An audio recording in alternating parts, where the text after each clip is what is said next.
Ngayong linggo mga kapuso ay pinag-uusapan ang pagpanaw ng isang elepante mula sa Manila Zoo na si Mali na halos 5 dekada nang nabuhay sa ating bansa.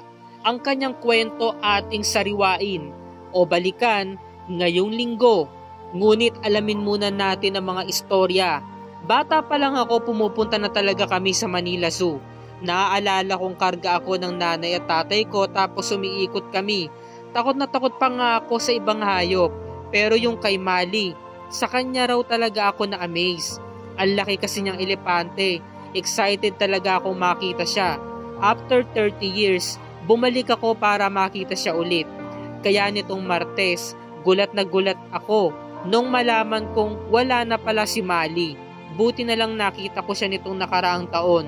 Noong nalaman kong wala na si Mali, naiyak ako. Lalo na nag-iisa siyang elepante dito sa Pilipinas, kaya sobrang lungkot ko.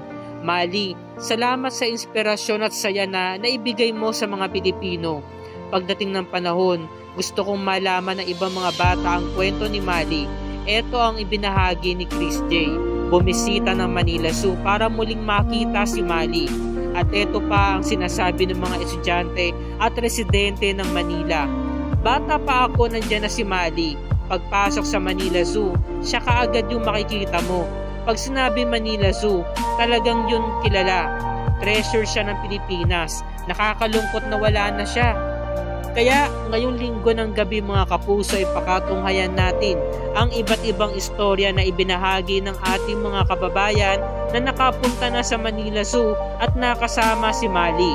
Ikaw kapuso, meron ka bang litrato na naitatabi pa kasama si Mali? Ibahagi mo na yan at pakatutukan ang kanyang istorya ngayong linggo ng gabi sa Kapuso Mo, Jessica Soho.